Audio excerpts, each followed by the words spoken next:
that if you craft 1,000 cranes, if you are ill, you will be healed. And this is in memory of Sadako Sasaki, who attempted to create 1,000 cranes because she suffered from the consequences of the atomic bomb. I learned that she had to make these cranes in Hiroshima from paper that was not available, from Band-Aid packages and hospital supplies. And the cranes became so small, they were no bigger than my fingernail. And she had to make them with needles. But she was so courageous and so determined to live. She has become the symbol of all the children who were killed during the bombing of Hiroshima. August 6th. Yesterday, 1,000 cranes were flying. Hiroshima, your children still dying. And they said it saved many lives. The great white heat that shook flesh from bone, melted bone to dust, and they said it was merciful. Yesterday, 1,000 cranes were flying. Obachan, my grandmother, offered omame to her radiant Buddha, incense smoking miniature mushrooms, her lips moving in prayer for a sister they found tattooed to the ground, a fleshless shadow on Hiroshima soil. And they said, Nagasaki. Yesterday, a woman bore a child with fingers growing from her neck, shoulder empty. And they said, the arms race. Today, 1,000 cranes are flying, and inexpensive waiting rooms of Hiroshima, California, are blood counts sucked by the White Death. And they said it might happen again. Tonight, while everyone sleeps memoryless, the night wind flutters like 1,000 wings. How many ears will hear the whisper, Hiroshima, from a child's armless shoulder, puckered like a kiss?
the Japanese that if you craft 1,000 cranes, if you are ill, you will be healed. And this is in memory of Sadako Sasaki, who attempted to create 1,000 cranes because she suffered from the consequences of the atomic bomb. I learned that she had to make these cranes in Hiroshima from paper that was not available, from Band-Aid packages and hospital supplies, and that the cranes became so small they were no bigger than my fingernail, and she had to make them with needles. But she was so courageous and so determined to live. She has become the symbol of all the children who were killed during the bombing of Hiroshima. August 6th. Yesterday, 1,000 cranes were flying. Hiroshima, your children still dying. And they said it saved many lives. The great white heat that shook flesh from bone, melted bone to dust, and they said it was merciful. Yesterday, 1,000 cranes were flying. Obachan, my grandmother, offered omame to her radiant Buddha, incense-smoking miniature mushrooms, her lips moving in prayer for a sister they found tattooed to the ground, a fleshless shadow on Hiroshima soil. And they said, Nagasaki. Yesterday, a woman bore a child with fingers growing from her neck, shoulder empty. And they said, the arms race. Today, 1,000 cranes are flying, and inexpensive waiting rooms of Hiroshima, California, are blood counts sucked by the White Death. And they said it might happen again. Tonight, while everyone sleeps memoryless, the night wind flutters like 1,000 wings. How many ears will hear the whisper, Hiroshima, from a child's armless shoulder, puckered like a kiss?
Japanese American community newspaper. On behalf of the Nichi Bay Foundation, Friends of Hibakusha, and the Japanese American Religious Federation of San Francisco, I'd like to welcome you to the 4th annual Remembrance, a Remembrance for Peace, Commemorating Hiroshima and Nagasaki.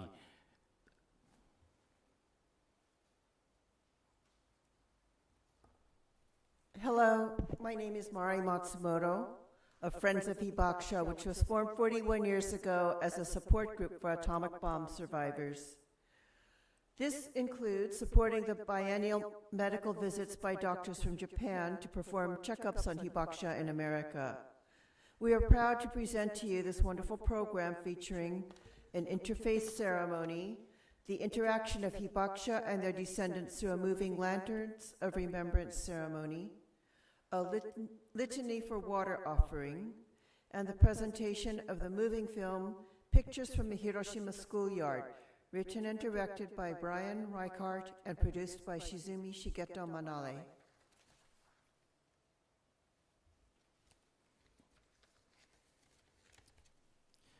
We present this deeply meaningful program to honor the Hibakusha, who bear witness to the devastation of nuclear destruction.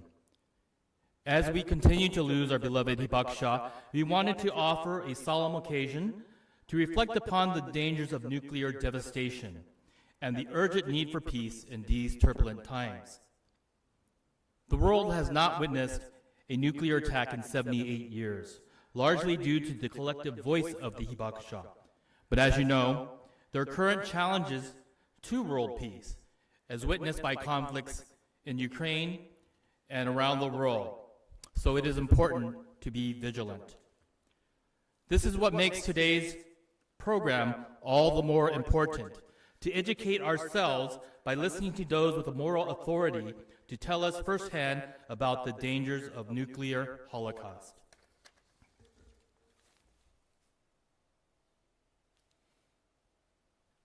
On behalf of Friends of Hibakusha, we would like to acknowledge the community of support received over the past 41 years to help support Hibakusha residing in the United States. Friends of Hibakusha has been involved supporting American Hibakusha through our association with the Committee of Atomic Bomb Survivors in the U.S. by encouraging the sharing of their stories, by co-hosting the biennial medical visits, and by collaborating with other supporting organizations and community groups in providing educational forums, film screenings, and exhibitions and commemorative programs in a humanitarian effort to promote a more peaceful world without the threat of more nuclear weapons. The Hibakusha are the last witness to the tragic and traumatic consequences of a nuclear holocaust. The heartfelt message shared by all Hibakusha as well as their families and descendants and by us and by all of us is the impact that nuclear warfare will have upon the future of our children and on our planet, and our pleas for continuing world peace. Before I go on, I'd like to thank the Konko Church of San Francisco for graciously hosting our event today. This is the first hybrid event we're having. We've done the last 3 virtual, as well as the Henry and Tomoe Takahashi Charitable Foundation for helping to fund this program, particularly the live streaming of it. We start today's program with a couple of interviews with our cherished local Hibakusha, Seiko Fujimoto and Jack Daideki, who share their powerful stories as victims and survivors of the atomic bombings of Hiroshima. After this, after the film Pictures from a Hiroshima Schoolyard, we will hear from Nagasaki atomic bomb survivor Reverend Nobuaki Hanaoka. Pictures from a Hiroshima Schoolyard was written and directed by Brian Reichart and produced by Shizumi Shigeto Manali. The film presents the aftermath of the first atomic bomb through the remarkable drawings and untold stories of surviving Japanese schoolchildren who were part of an extraordinary exchange with their American counterparts.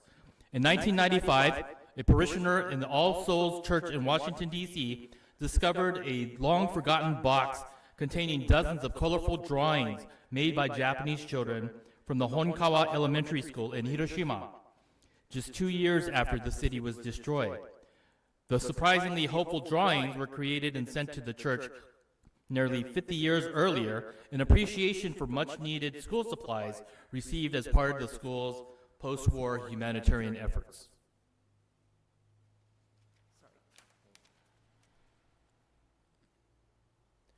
Surviving students and teachers describe the horror of that day and reflect on their difficult lives amongst the rubble of their decimated city, as well as the hope they share through their art. The film features recently found archival footage that shows what life was like in the weeks and months after the bomb was dropped and how Hiroshima gradually recovered.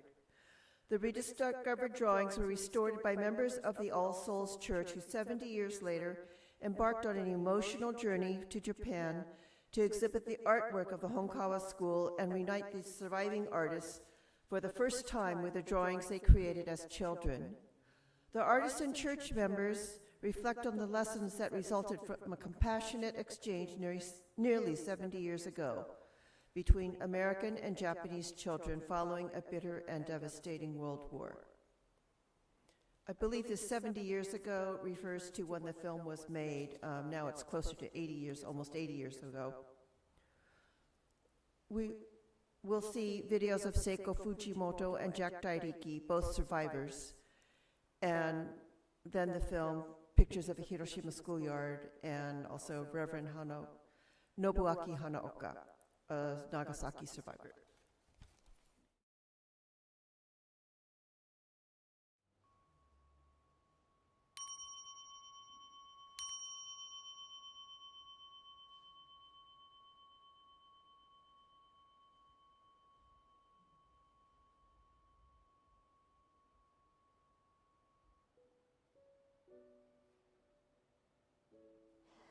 This is Hichigo-san for the children's service.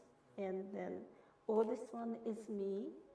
And then I was 7 years old. And then my brother is 5 years old, as for the boy.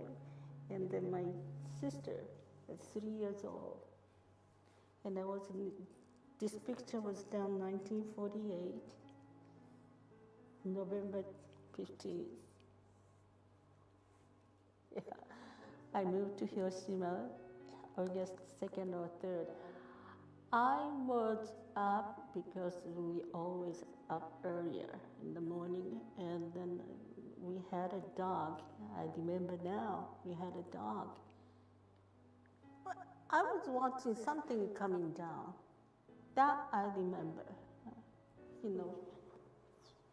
like a balloon or something. I don't know exactly what they are. I was looking at it, and because my cousin left to go to school to Hiroshima Station, and then my uncle also went for the work. Never saw them again. I understood from the doctor when they came here at the visit, and then I mentioned it, and he said that 2 kilometers.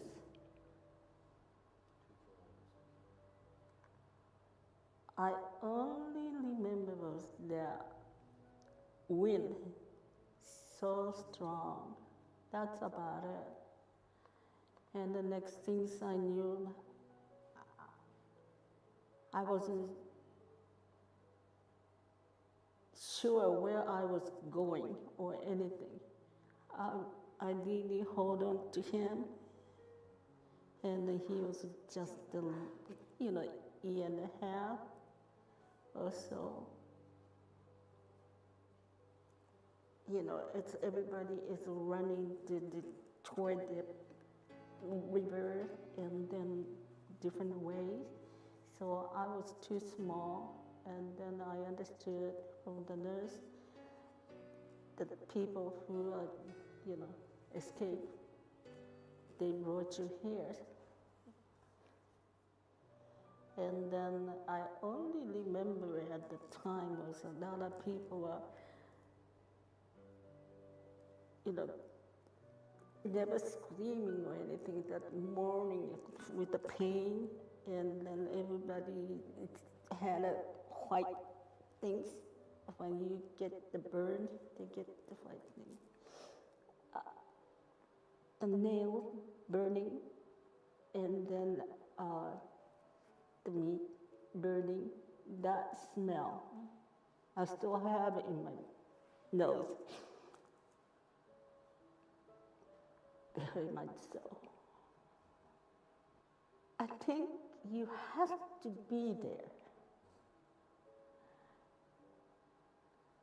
You have to be there to feel the pain.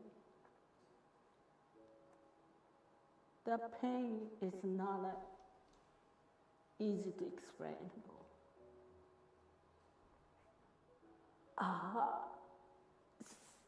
Some of them are like my brother's age, is just looks like it sleeping there, but it's dead. Later on, I found out because that I used to tell my mother that baby was very good, doesn't move much, sleep, and then their side is the mother's too. And then, because I'm too young to know what is the death anyway. So this is it. This is the original. And I was very lucky to have kept it myself. And especially my brother. After 6 months later, he died with leukemia.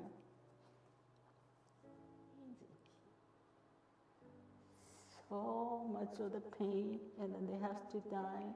And after that, like me, I arrive, and I have children, and then I enjoy with the children and the grandchildren. But my brother had never chance to, and they always, I feel so guilty. Even if I buy something, I should buy this one. My brother didn't have any chance to. He wanted to have a watermelon. But sure now, at that time it has to be in the native season. And then June is not a season to have it. And then Tokyo doesn't have any that feel there to make it.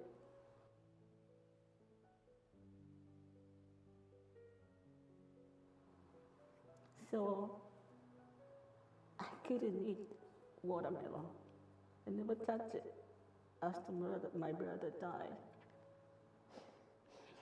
Well, before we left in Hiroshima and Korea, another thing, I was told not to tell anyone where you come from.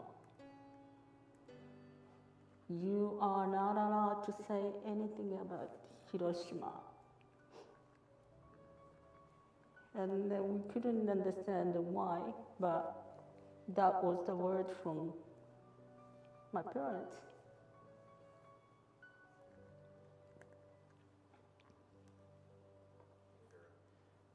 What would happen when you mentioned that you were from Hiroshima?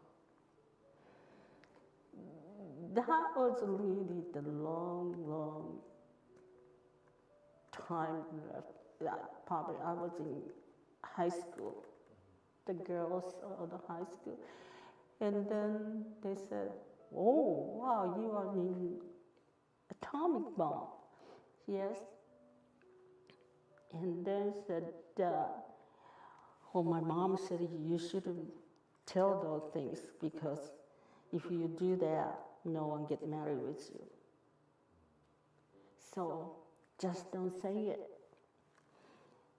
And then I wasn't so sure what was the reason that no one get married with the girl from Hiroshima. And then later, my grandparents showed me the pictures of how the baby was born, just one eye, and then those severe handicap, everything. It's to me, if you don't have any casualties, you are the winner. But even just one person who is as a casualty is dead, and then you are already loser too. And then they should learn. They should learn what is the evil that does affect you. Children. Doesn't have to talk adult. Adults people is not going to listen anyway. They don't know anything. They are more made up their mind. But the children, as a round table with another country, each other, that might be understand each other and what is wrong, what it has to be. And then should visit Hiroshima Museum. That is the place that will tell you what is the hell, what is the heaven. When you go inside to see the demonstration displays and everything, that's hell. That's hell. But when you get out, just hear the children's voices, laughing, running around. That's heaven. So there is two places in one there. And all the children should have a chance to go. Every country's children should go.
In 1941 spring, we received a letter from Japan. My grandfather was ill. So my father and I, my father being the firstborn, I being firstborn as a grandson, want to visit the grandfather in case he passed away. And my father planned a summer vacation trip. We left San Francisco beginning probably the first day on August 1941. So that's was a trip. And then on the beginning of September, of course, we school there, a school, grammar school in Sacramento, would start. So the plan was to return to the United States before the school started. But on September of 1941, we found out there was no ship traveling from Japan to the United States. So we found out we were stranded in Japan. And that's where I ended up. So from 1941 until I returned to the United States in 1948, I was in Japan, all through during the war. So in January of 1945, I started to work as a gakoto doin, which was a term used where the student were drafted out of his classroom to help for the war effort, or work for the war effort. So when we're still students, so we had to take roll call. But on the fateful morning of August the 6th, the train was delayed by bombing rain, which was constant everyday occurrence, and the train was delayed by about 15 minutes. But this delay of the train of the 15 minutes saved my life. Because when I left the home, I told my father that we were supposed to report to the factory, but from there we were to march in into Hiroshima City as a fire prevention brigade, which means turn down roads of home for fire break. And by 8:15, the area was clear. And then all of a sudden we heard and saw the three bomber in the sky approaching Hiroshima. But strangely, there was no alarm going on. So we were out in the open and we wondered, how come there's an aircraft in the air and no alarm? And now it's 3.5 miles, they were calculated, from the hypercenter of Hiroshima atomic bomb. And when that exploded 3.5 miles away from where I was, it was a blinding flash, about 10 times brighter than the sun, they say. And when center explosion, they say it was 10 million degrees centigrade. And when the bomb exploded, it was about a mile above Hiroshima City. And so at the ground zero, it was several thousand degrees centigrade. As we know, we find out that 1,500 degrees centigrade will melt a steel bar into a liquid. So whatever it was in that area, over 2.5 mile radius, so 5 mile diameter, everything in that area was disappeared, burned, explosion with an atomic bomb. Hiroshima City was the 10th largest city in Japan. 50,000 structure, probably 100,000 was damaged right away. There was 55 hospitals in Hiroshima. Only 5 hospitals remained standing to be able to help the injured, probably the outskirts of Hiroshima City. There were 200 doctors in Japan on the Hiroshima, and only 5 survived to help. And there was 270 nurses. Only 70 nurses survived to help the injured. When the explosion happened, I fell down to the ground instinctively, covered my ears, eyes and ears. My eyes with 4 fingers, my thumb and ear. This was trained to do because if the bomb fall nearby you, a regular bomb, the explosion will cause a vacuum. It will take your eyeballs out and damage your eardrum. So this is what you do to protect yourself. Now, when I opened my eye, I couldn't see a thing. The dust and smoke in the area. Then I heard a classmate running toward a bomb shelter created for us about 1,000 yards away. So I started following the footstep noise and followed them. And when I got to the bomb shelter, which is elevated elevation, I looked back into the city, and all I could see was Hiroshima City covered in smoke and fire. And center of it, the mushroom cloud that we're so very much familiar with, climbing up into the air, a couple of miles up into the sky. And seeing that, I retrieved, escaped into the bomb shelter. And perhaps about an hour or so later, curiosity brought us back to the bomb shelter entry to look out, see what's happening. And then we noticed that the mushroom clouds to break out into a cumulus cloud, and the thunderstorm and black rain was falling someplace. And we saw a single casualty walking in front of the bomb shelter, about 100 feet away. And all I could see was a lady, young lady, her was burned off, and her arms stretched out in the front, walking like a ghost. And we saw rag hanging from the arm. And we realized later it wasn't a rag, it was her clothes. It wasn't her skin hanging from her body. And we've seen that we retrieved to the bomb shelter. And just imagine, why was this happening? What happened here? We have not many injured people in our bomb shelter. But about 3 o'clock, we're finding out a report from a teacher. If you live away from the city, and you're not injured, and you could walk, you could leave the factory. So that was the first time we left the bomb shelter. And then I noticed a ghost train coming out of Hiroshima toward our way. So I ran and hopped onto it, and all the windows of the train were blown out. The side that faced the bomb was blistered, the paint was peeled. And when I looked inside, all the chairs in the train was scattered, wide of glass, and people were asking for help, first aid, water, but I had nothing to offer them. So I decided I'll walk home and start to walk the 10-mile distance home. And my first question was, where's Father? He said, he went to look for you first thing in the morning. I never saw him. So, investigating the house, nothing was damaged, but all the doors was on the floor.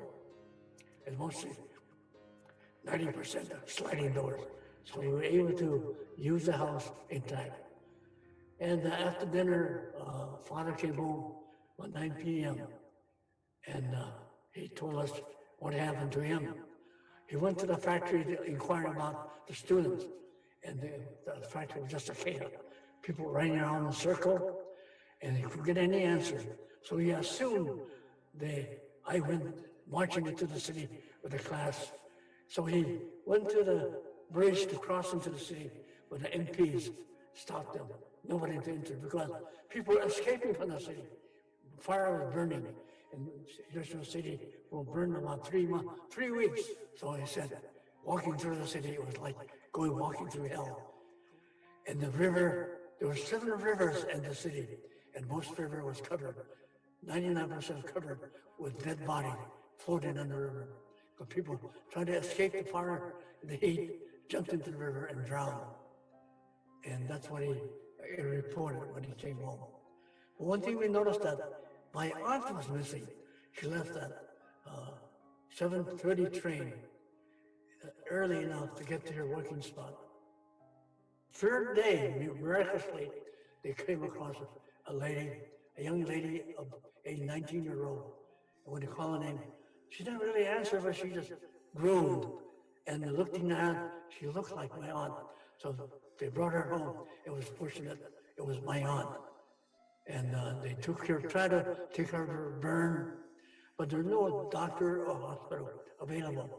So what my grandmother did was make baked potato, make it the mashed potato, use the mashed potato as a bandage and cover the burn area. 50% of my aunt's body was burned. So to this day, she's 96, 95, 96 now in the States.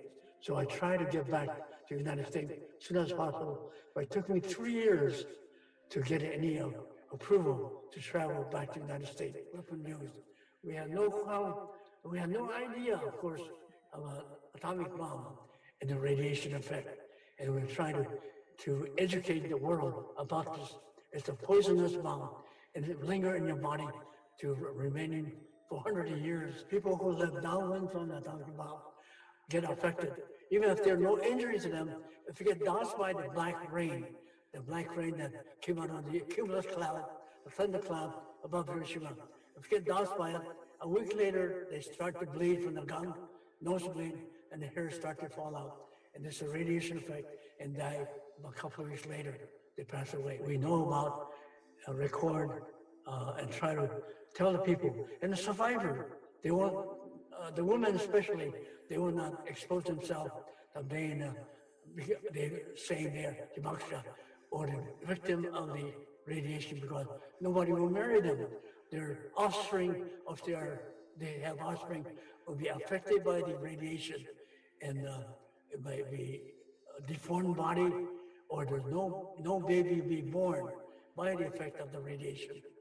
And this is the thing that we tend to learn from the bomb. Of course, we used to have maybe 200 people every 2 years be examined by the doctor that comes from Hiroshima to examine the survivor, to keep record how our body is changing. And now, last year, we had, out of 200, only 33 people came for exam. In other words, all the rest of them passed away or unable to travel to come to the free examination. And I, as long as I can, I want to speak out and talk to people and educate them. With probably about a dozen countries now have atomic weapons. The main, of course, Russia, United States have 60% of them, but other 40% or maybe the last 20%, India, Pakistan, Iran, and so forth, they all claim to have some kind of atomic bomb. And it's amazing that so far, this is the 75th year, nobody has used it so far. And we hope it never happens. Because once the bomb is used, then the earth is just going to disappear.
The people of All Souls Church are the keepers of a treasure. Here they are. Pictures. Now, can you see the image well enough?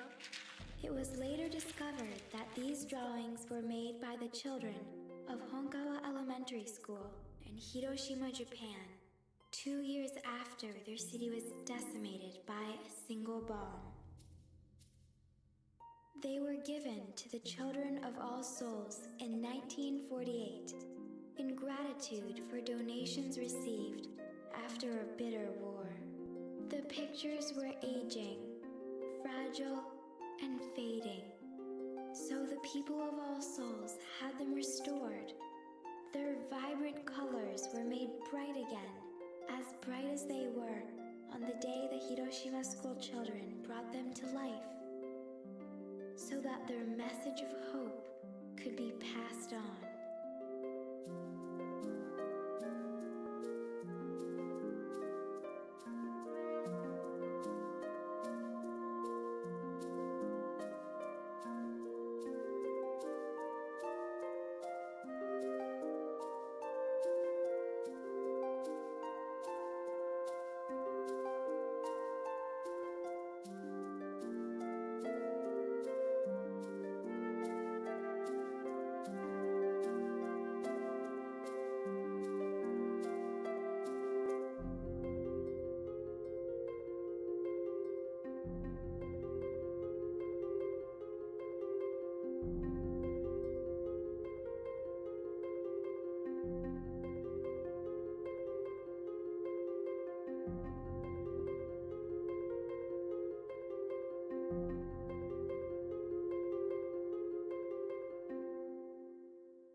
I can't remember the first time I actually saw them. The first time I really kind of made a connection with them when I was the pastor here, though, was I had gone away for a summer, for my kind of summer vacation, and come back, and folks at the church told me this story. They said, you know, this funny thing happened this summer, Rob. there was a busload of Japanese tourists who just kind of pulled up outside the church and knocked on the door and said, "Are you the church with the children's drawings?" I had seen drawings by children who were affected by war before, and they're usually dark. It's usually a lot of erratic movement in the drawings. These were colorful, lots of round things, round being sort of a way of perfection. So they're full of color, they're full of joyful scenes. There is no sadness in these pictures. I was struck by the colors and their vibrancy and how they spoke to the flourishing of life rather than the destruction of life. The drawings are a reminder of the ways in which human beings can reach out to each other and re-establish human relationship when that relationship has been broken.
黙祷。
児童が約400人、教師が10人余り、本科小学校普通通りに学校をやっておりまして、で8時15分そろそろ学校の勉強が始まるという時刻にグラウンドの方から子どもたちも、校舎の中に入っているその時に原爆が落とされたようですね。でその時に、何人かの子どもたちは生き残った子どもたちもその時はいたみたいですけれども、現在ではもうその時に、学校にいて生き残っている方っていうのは1人だけ、生き残っておられる。あとは全員が亡くなり、400人余りその時一瞬に亡くなったということになりますね。原爆が落ちた瞬間は真っ暗で何も分かりません。本当に一寸先が闇ってよく言いますけど、何にも見えないんです。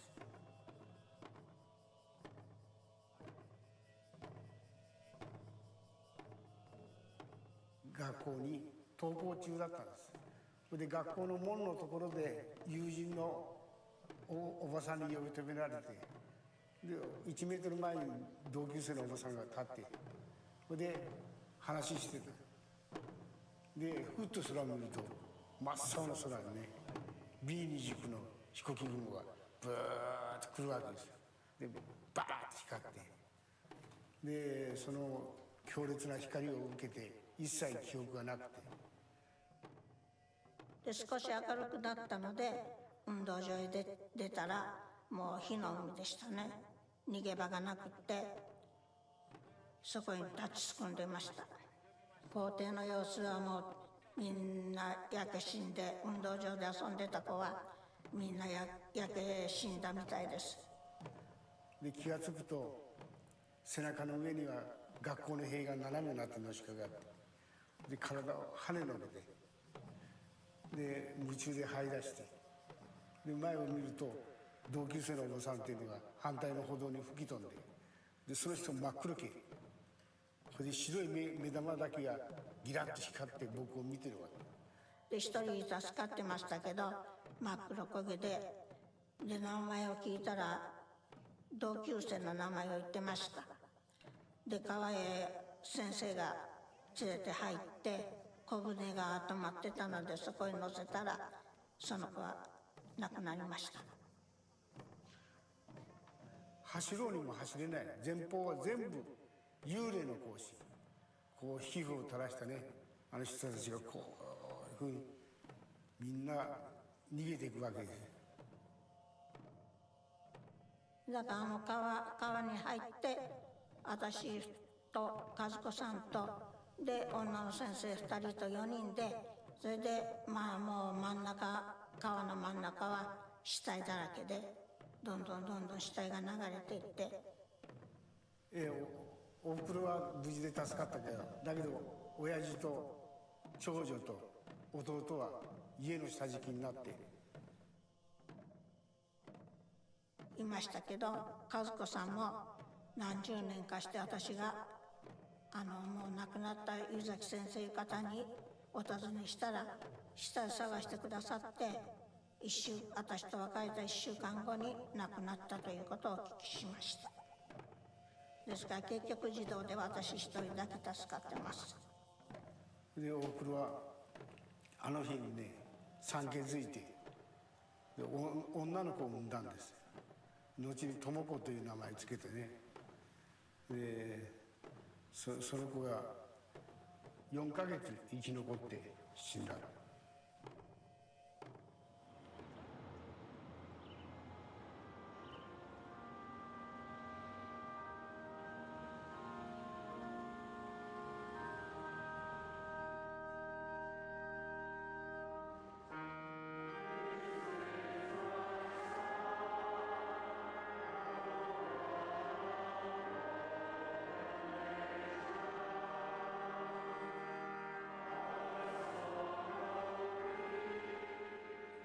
When the bomb was dropped, there was great relief. We felt at last we're safe. At last we could return. We didn't know much about it except that it was an extremely effective weapon. And we were elated because the war was now over. when the final bomb was dropped. And we could stop this, useless killing. We weren't raised to be killers, and it did not come easily. I wasn't killed, I didn't kill directly, but I was a cog in a very effective killing machine. And I resent that. I resent that that was necessary, and I felt it was. So we were glad that the war was over. When VE Day came, that was the end of the war in Germany, and there was jubilation. I mean, there was great jubilation. And everybody was throwing confetti and dancing in the streets. I remember the end of the war in Japan, and I remember no cheering about the dropping of the bombs. I remember a very subdued kind of reaction to the end of the war. And I think that a lot of it was that people we knew understood the enormity of what had happened. In 1945, A. Powell Davies was the minister of All Souls Church. Davies was horrified by the dropping of the bombs. He was disconsolate. He was remote. He left. He didn't want to talk. We were sitting on our porch of the cottage in Maine, on the coast of Maine, and we were getting ready to go on a picnic with some friends. And then we heard the news of the dropping of the bomb. And Powell said to me, join the rest of them and go on your picnic, but I have to stay here because I have to think about this. This is something that is changing the world. Dr. Davies had studied a lot about atomic energy and the dangers of releasing atomic energy. And so when this happened, he just spoke to nobody, I would say for 2, 3, 4 days or most of a week, because we didn't understand the awful implications of what it meant. Of course, we knew that everybody was trying to get the bomb, like Russia and all the other countries, and that somebody was going to drop it. But I think he was very sad that it was we who dropped it.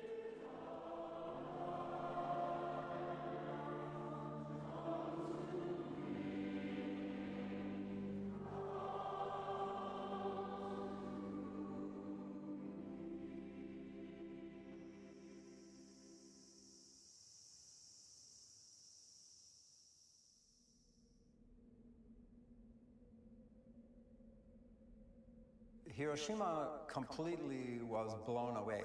Really, this is what a lot of people don't get, is that everything within a 2-kilometer radius, everything that was combustible burned in that area. And then out to about 4 kilometers, everything was destroyed, had to be rebuilt if you wanted to live in it. So it was just this incredible blow to the city. The kids who were going to Honkawa are in an area that has been totally blasted and burned out. They don't have any homes. Many of them are orphans because they had been sent off into the hills to protect them from the fire bombings that they were expecting. So they were out of the city and their families were here. And if their families were at home, their families were dead.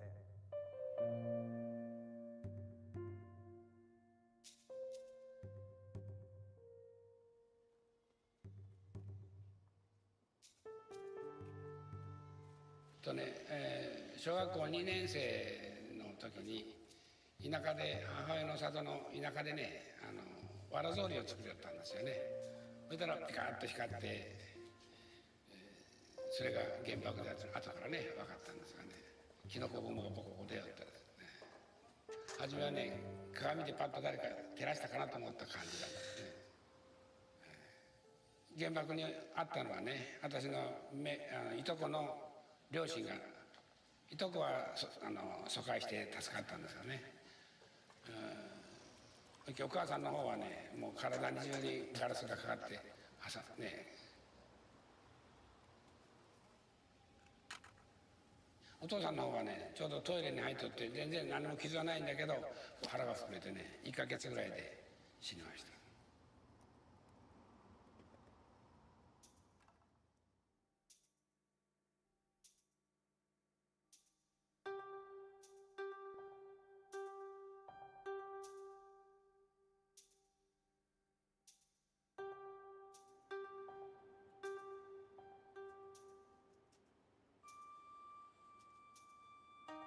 ほとんど4歳ですからね、覚えていません。すごいキノコ雲を広島の方面に見たことですね。これは間違いなく自分の頭の中に記憶していることだと今思っています。私はもう10日目ですから、私のおばあちゃんはやっぱりここにいたんですね。ここにいて、でおじいちゃんもここにいた。でおじいちゃんは骨も分からずどこで死んだか分からない、多分川に入ったんではないかと思います。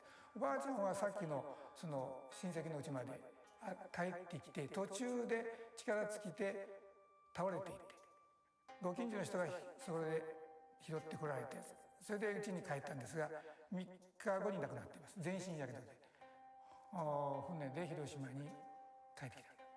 で私と母と弟と3人出迎えてくれたのがおば。その間はずっと夜歩いてたんですけど、夜ですから景色は見えません。ただ青い火がですね、ポンポンと燃えていると、輪が燃えているんじゃないかという話ですね。輪が燃えている。輪ということは結局骨なのかもしれませんね、人間の。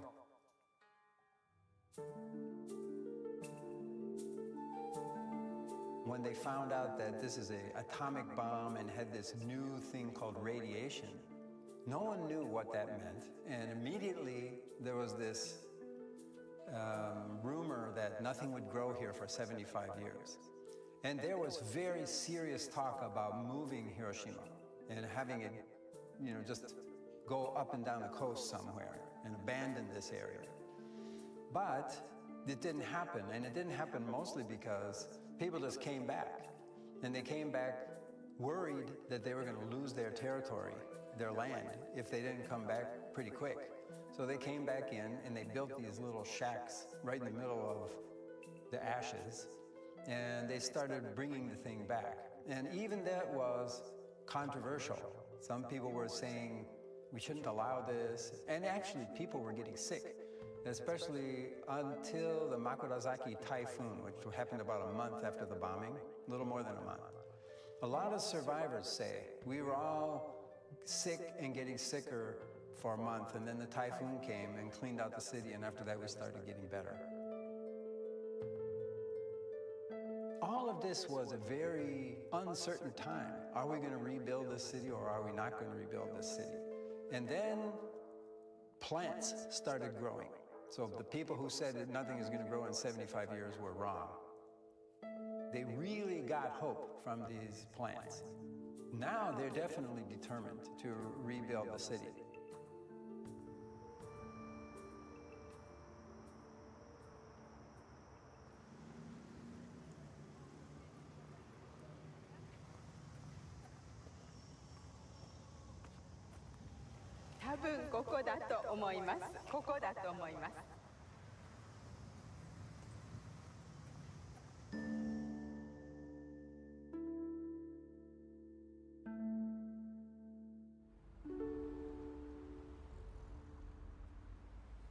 ね、もうすごく平和の尊さを思います。私が子供の頃は本当に何にもなかったので、ここも本当に家がびっしりだったんです。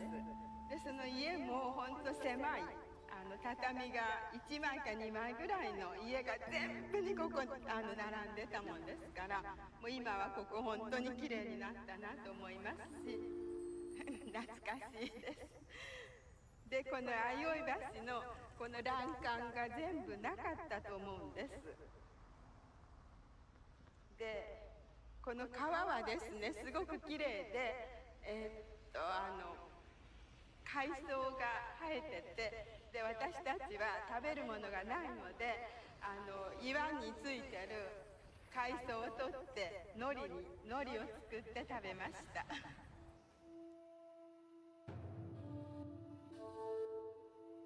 2 years after the bombing, things had changed very little. It was a very, very harsh time in Hiroshima. Many survivors are happy to tell you how horrible life was before and during the war. They will tell you how horrible the bombing was and the immediate aftermath. And then the next 5 years they will not talk about because of what they had to do to survive. They will not talk about it. And at that time, you know, you just did what you had to do to eat, and it was not easy. This whole area had a lot of gangsters, you know, Yakuza, coming in here and taking it over because there was a lot of unprotected property. So the Yakuza come in and claim something. And then once they claim something, if you come back, it's very hard to get the Yakuza out because they'll kill you. So a lot of people around here lost their property to the Yakuza. And the Yakuza maintained order. And they would use kids to kill people. They would use kids to steal things because the kids didn't get the same kind of punishment that adults did. I mean, that's the kind of very wild, lawless, very uncivilized place this was. And it was that way for 2 or 3, maybe 4 years. For a long time, it was a very rough place to be. And those Honkawa kids were in the middle of it.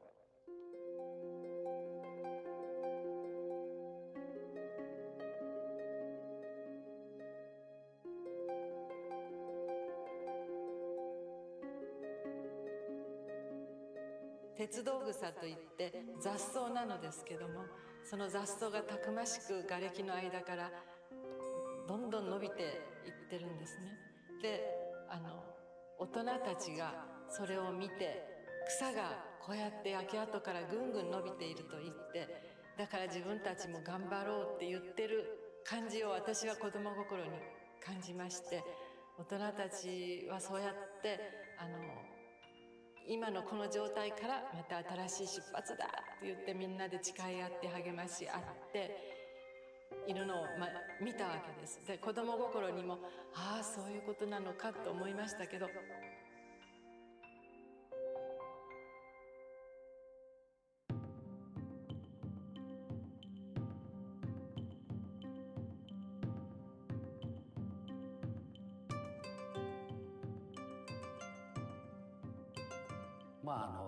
私の父親も本科小学校だったもんですから、ほんで私も本科小学校、ほんで息子も本科小学校、ほんでもう今の孫ももう来年本科小学校入る予定でね、4代続いてるいうことですね。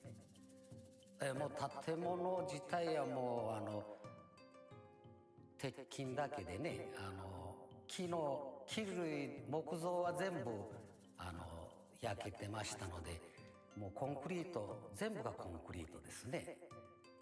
窓枠はあってもガラスはなかった。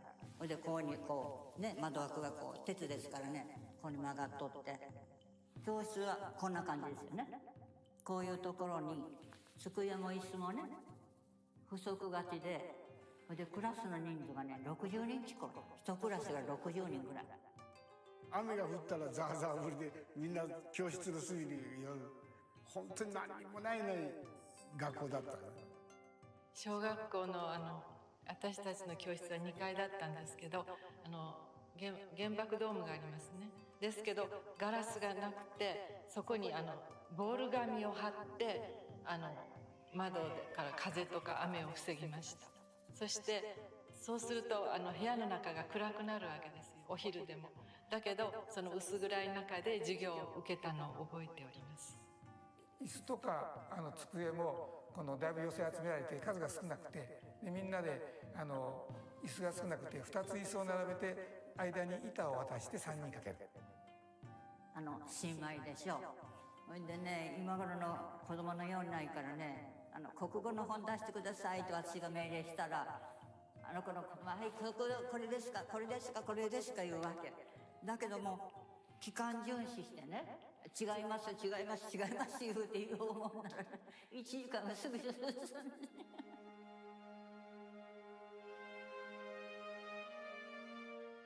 その時には、バラックの家を、親父が作ったんですが、もう途中は瓦礫のね、瓶から何かまでぐにゃぐにゃ曲がったものがいっぱい転がっとるという状態でしたけど、ただコスモスの花がね、ものすごく綺麗に咲いとったんですよね。あれがものすごく印象的だったですね。でなんか運動会の時なんかのリレーの練習をするのにバトンがないので、コスモスの花をバトン代わりにして子供同士が走ってバトンをコスモスの花をねこう渡し合いっこして。遊びが一番でしたね。何をするんでも皆ほとんど遊んでおりました。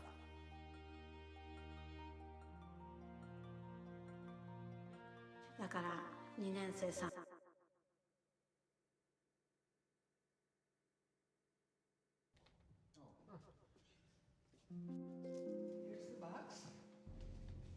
The people of All Souls Church are the keepers of a treasure. Here they are. Pictures. Now, can you see the image well enough? It was later discovered that these drawings were made by the children of Honkawa Elementary School in Hiroshima, Japan, 2 years after their city was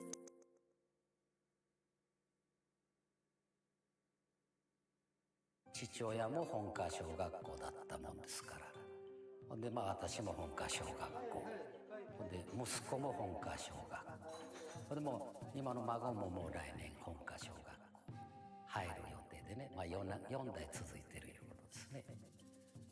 もう建物自体はもう鉄筋だけでね、木類木造は全部焼けてましたので、もうコンクリート全部がコンクリートですね。窓枠はあってもそうすると部屋の中が暗くなるわけですよ、お昼でも。だけどその薄暗い中で授業を受けたのを覚えております。椅子とか机もだいぶ寄せ集められて数が少なくて、でみんなで椅子が少なくて2つ椅子を並べて間に板を渡して3人かける。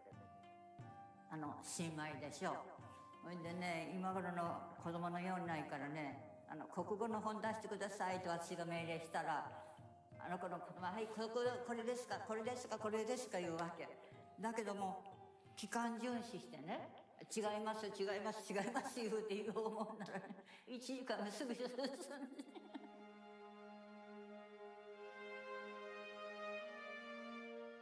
その時にはバラックの家を親父が作ったんですが、もう途中は瓦礫のね、瓶から何かまでぐにゃぐにゃ曲がったものがいっぱい転がっとるという状態でしたけど、ただコスモスの花がね、ものすごく綺麗に咲いとったんですよね。あれがものすごく印象的だったですね。でなんか運動会の時なんかのリレーの練習をするのにバトンがないので、コスモスの花をバトン代わりにして子供同士が走ってバトンをコスモスの花をねこう渡し合いっこして。遊びが一番でしたね。何をするんでも皆ほとんど遊んでおりました。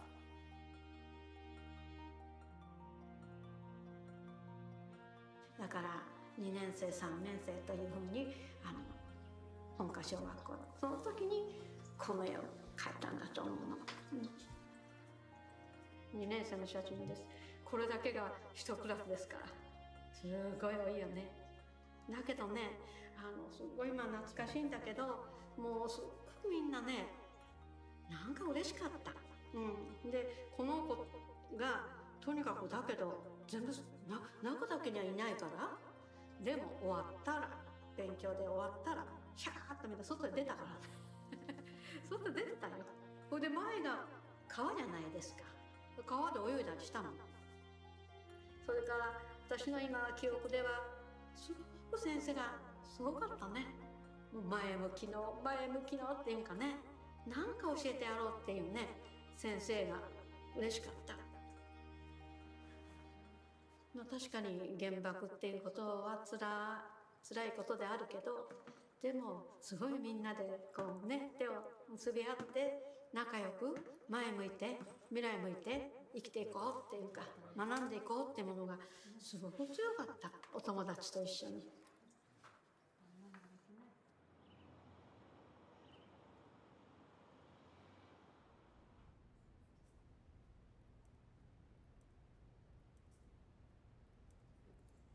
Well, here's some of the Hiroshima. How about this? This is the article in Time magazine around what sort of got things started.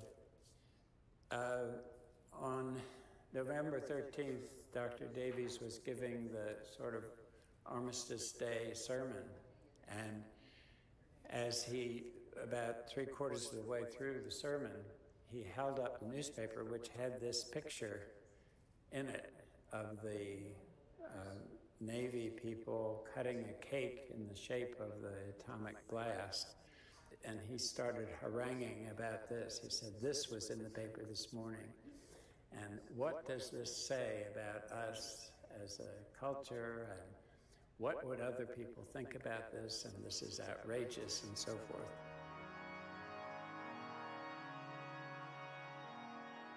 I have with me here in the pulpit this morning a page from a newspaper. From a very fine newspaper. It contains a picture, as it seems to me, an utterly loathsome picture. If I spoke as I feel, I would call it obscene.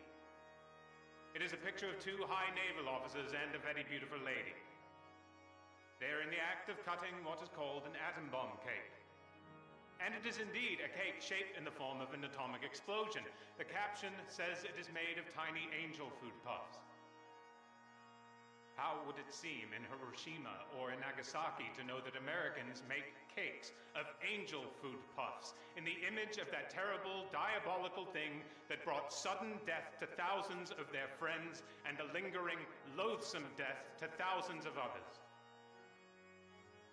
If I had the authority of a priest of the Middle Ages, I would call down the wrath of God upon such an obscenity. Such a monstrous betrayal of everything for which the broken-hearted of the world are waiting. Davies, during his time, was really one of the most prominent progressive preachers in the country. He was also preaching at a time when the press covered what preachers said a lot more than they do now. I mean, you know, it was quite common on a Monday morning at that time for the Post to cover what the kind of big preachers in town said the day before. You know, would that were true today? You know, I'd give anything for that kind of press today. His reaction was reported even in Time magazine at the time. And somehow his outrage was communicated to a staff member of General Douglas MacArthur, who wrote and said, you know, if you really want to do something to help as a result of what's happened here, the children have nothing in their schools. And if the children at All Souls could just clear out their desks and send their little leftover pencils and crayons, this would help. A. Paul Davies passed it on to the religious education director, who mobilized the children and at some point overwent, I guess, a half ton of school supplies for the children. それは学校の先生がね、アメリカから原爆を見た子どもたちに贈り物をしましょうということで届いたんだと。でみんなに分配するって。でさっき言った鉛筆とか鉛筆の後ろにゴム消しがついてますよね。いやそれはアメリカからもらったっていうんですごいなと思って。でゴム消しをこう消してね、匂いを嗅ぐといい香りがするんだよね。あれをこう一生懸命机にこすりつけてこうやって嗅いでたっていうか。アメリカから来るものは、まあ、色がみんな綺麗でね、今のビー玉のあれでもね、ものすごく感心したわけですよね。日本にないような色が、綺麗な色があったもんですからね、もう嬉しくて宝のようにしてました。それはまあみんなに行きたわってない、まあ自分の宝ですからね。まあ人に取られたりなんかしたらいけないいう思いがあったんでしょう。あっちこっちよく隠してね、土の中埋めたりね。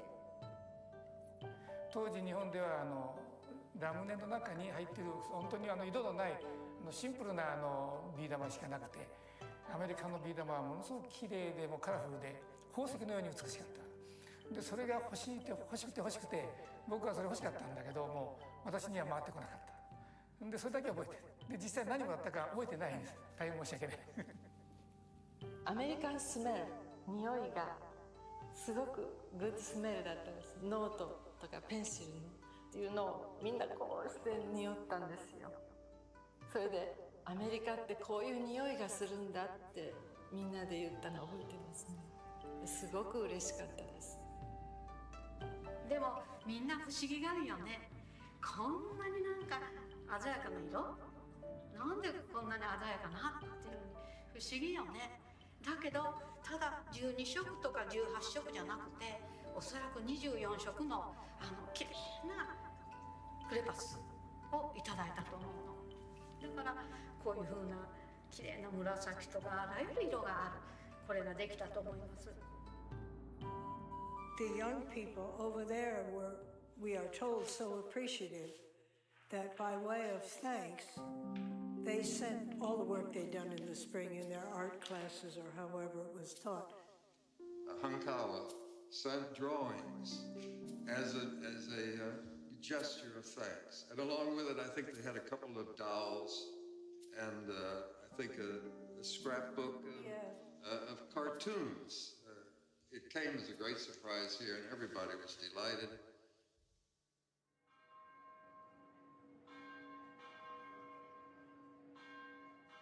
We are making an effort to put this into higher consciousness within not only the congregation, but the whole city, and hey, the world. So we had an exhibit of the enhanced reproductions in Pierce Hall. Mr. Ambassador, so good to have you. Thank you very much for having us. Thank you. We had the honor of the Japanese ambassador to the United States actually coming to All Souls for the opening of the exhibit of the drawings.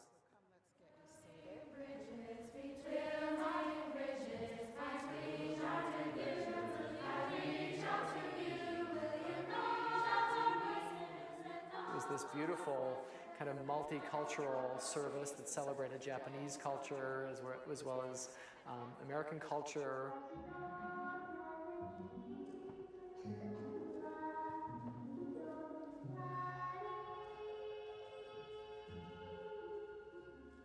We really got a chance to tell the story in a vivid way to another generation of members of All Souls Church. So it was a very special day. I think it was really the day that this story was owned by this generation of the congregation.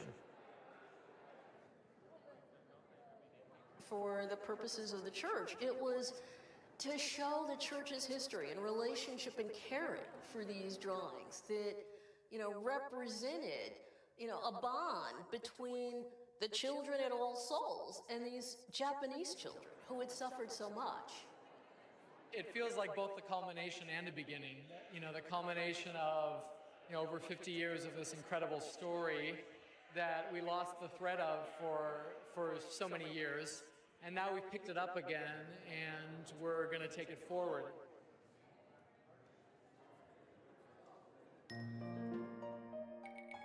I move that the Board of Trustees supports the Hiroshima Drawings Project Committee's July 2010 trip to Japan.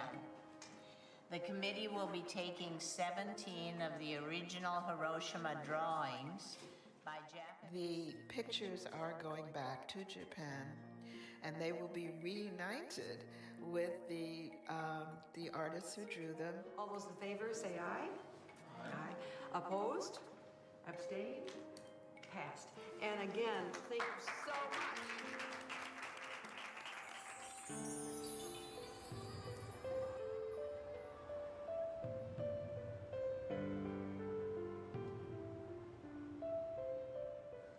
奇跡みたいな感じでね、大変嬉しいという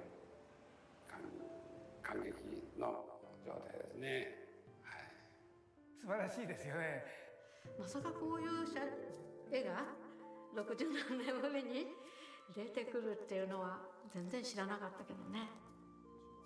小学校1年2年の時のそのフレッシュな気持ちをもう年は取りましたけど未来に向かって頑張っていきたいなと思います。その絵を見てまた頑張っていきたいなと思います。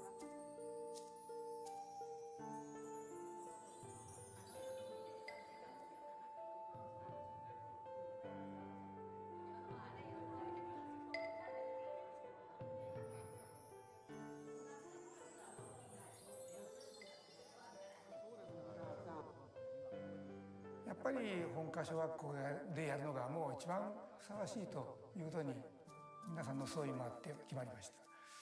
で音楽小学校には幸い平和資料館という被爆した建物をそのまま保存している資料館があります。地下までね。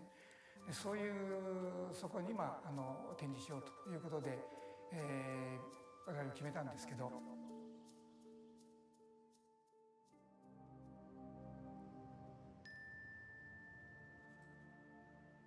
It is an important journey for the entire church because it speaks to the ministry of A. Powell Davies. It speaks to the commitment of the church at a time when people were not speaking out about what happened. I hope that we will form some friendships with those that we meet there. To come bearing these precious gifts is really exciting and feels like a real honor. I'm really looking forward to meeting the artists, the children who drew the drawings. I'm really looking forward to being there as they're reunited for the first time with the originals for their drawings. I want to be part of that celebration. It's that reunion where the story comes full circle.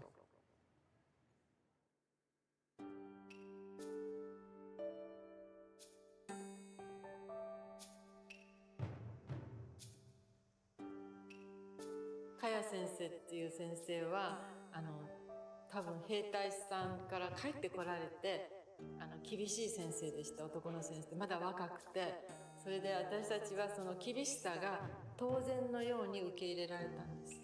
それでKaya先生に会いたいですって言ったら皆さんが探してくださって、異国の丘っていう歌があって、いわゆる戦争から帰ってきた人が書いた詩なんですけど、それに曲をつけて「異国の丘」っていう曲が流行ったんですよ。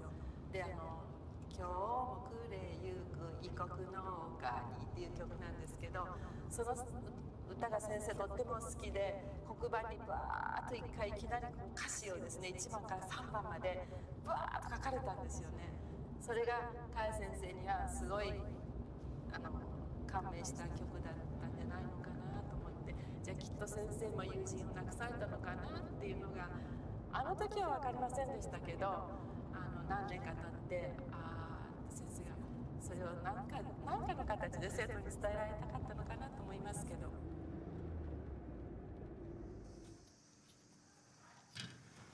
ごめんください。こちらKaya先生のお宅です。Kaya先生、こっち。私、Kaya先生、藤井芳恵です。藤井です。先生、全然お変わりないですね。髪もオールバックで。いやー、全然、若いですよ。先生、おいくつになられました？84です。84ですか。わあ、お元気でよかった。私、ずいぶん先生、どうしてらっしゃるかしらと思って。やっぱり、ああやっぱり茅先生のことみんなが慕ってたのはこのなんか大きな包容力かなと思ったんですけど、当時はそういうやり方でしか表現できなかったのかなと、大人になった自分だからこそ分かった感覚だったんですけど、怖さじゃなくって優しい茅先生になっていらっしゃいましたけど、これがアメリカ60何年前のビー玉よ。まあ宝よなこれ。そうですね。飲んだら死ぬからからんけんね。これは先生が預かっとくれたのこれよ。ちょっと戦争に負けたら情けなかったの。それだけ。勝たないけん戦争まで思うさ。だから私はね、その時教員でね、もう下っ端でしょ。で、おい、彼はこう、表紙の絵を描け。いうの入るで、校長は共同の命令じゃないの。だから、下っ端だから、はい、表紙描け、はい。俺が子供からで絵を集めて、穴開けて、で、こう閉じて、祝えて、はい、できましたって。あんた京都のとこ持ってたから、それだけの仕事よ。表紙の絵を描くんでも、平和の旗。ねえ、一晩かかったの。消しちゃ書き、消しちゃ書きね。先生、異国の丘の詩を覚えていらっしゃいますよね。歌っていただけないでしょうか。一番初めなんかね。今日も暮れゆく。今日も暮れゆく異国の丘に。これどうかね。どうもよつらかろう切なかろう我慢てろ。それがどうかね。それがちょっともうわからない。私もね、軍からの本は枕元を取るよ。いまだに。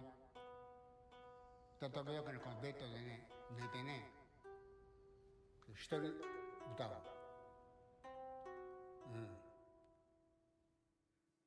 本当にありがとうございました、先生。本当にありがとうございました。じゃあまた元気でお会いしましょう。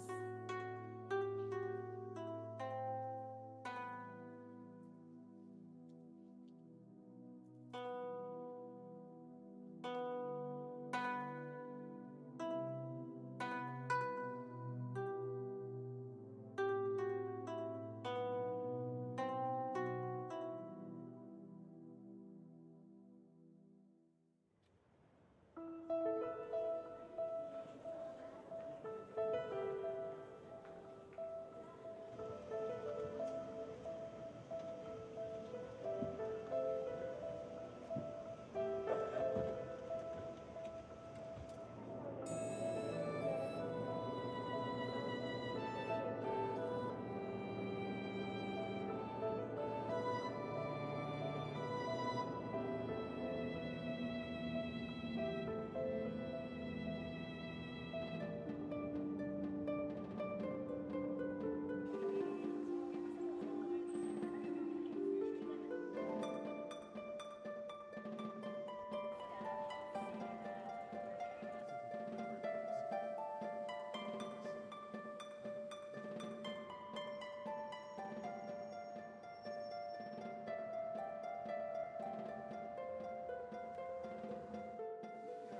礼します。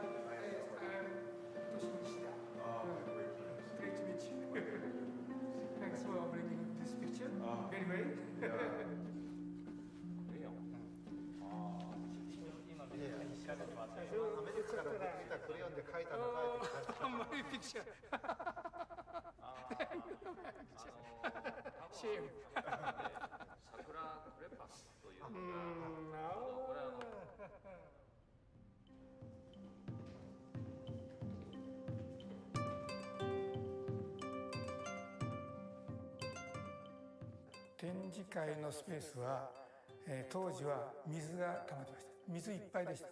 もう地下水が多分湧いて出て、もう階段のメインの階段がずっと表ありますけど、上の方まで水がいっぱい溜まってました。で中にもちろん入ることはできません。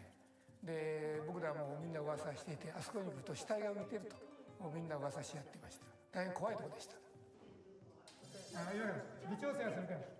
はいはい。オッケーオッケーオッケー。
62年ぶりとか言われるんだけど、懐かしい、懐かしい。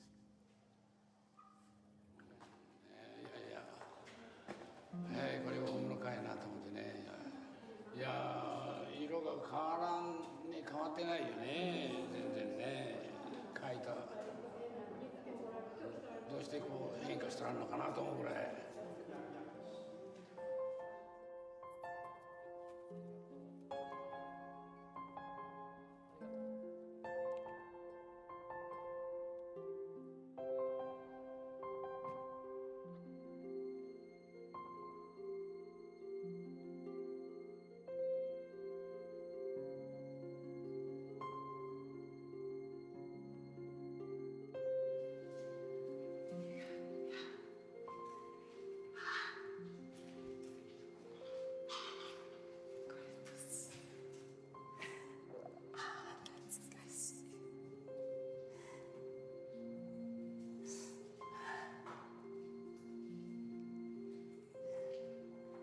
60年も前のことなんですよね。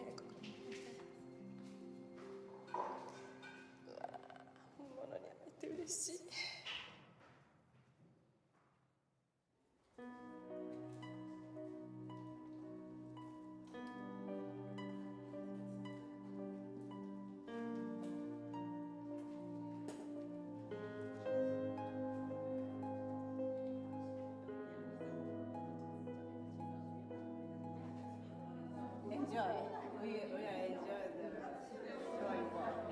Yes, yeah. Do they still play this game in Japan? Yes. A woman took me and brought me up to her painting, and she said, "This is my drawing." And up until that moment, they'd just been pictures, and now they were people. Oh, it breaks open. So you throw the small balls at the big ball. That was a really important transition for me. Because that's when this became a real relationship.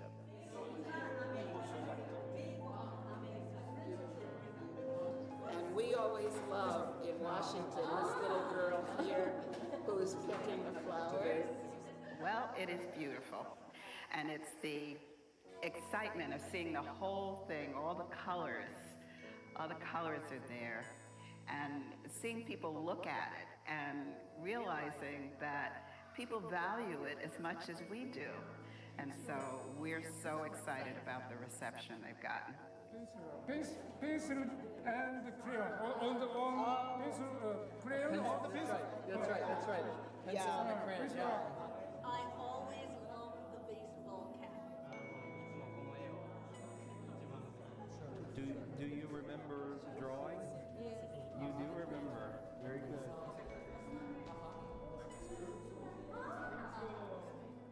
We now believe that as the the stewards of these drawings, that it is our responsibility to continue to share this story with the whole world. And so we're very honored to share that responsibility with all of you. So thank you. 本当に素晴らしいことができたと本当に思っております。大変嬉しく思っています。もうどんどん来ていただいて、もっとその我々の私が感じていることをね、皆さんも感じてもらいたい。平和について考えてもらいたいし、反核についても考えてもらいたい。そうになってほしいですね。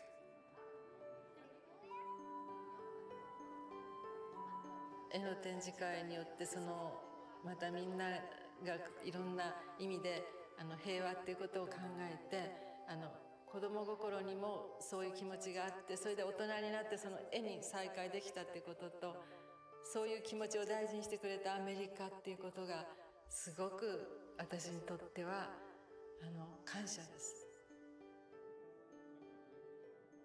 みんな胸の中にありますねって。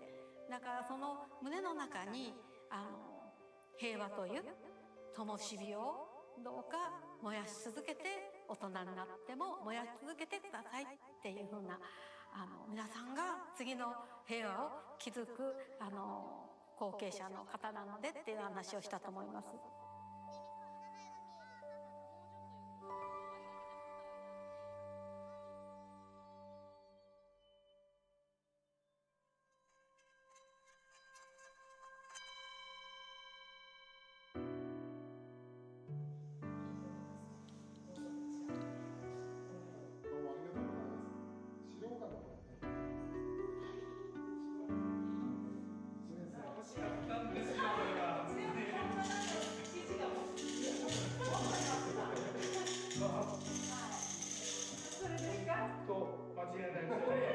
60何年ぶりに宝石のように見えましたね。これ本当に綺麗ですね。こんなの当時考えられないですよね。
See, my name is Nobu Hanaoka. I was born on December 25th, 1944, about 20 miles from the city limit of Nagasaki. We're in between Sasebo and Nagasaki.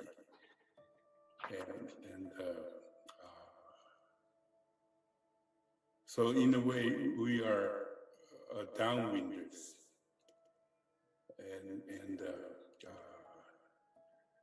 So when the atomic bomb fell on Nagasaki, I was only 8-month-old baby. In other words, I have no personal recollection of what the devastation of the city was like.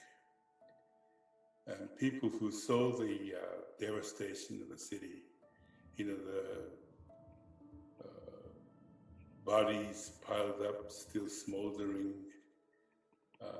skin, dangling down from the faces, eyeballs sticking out and begging for water.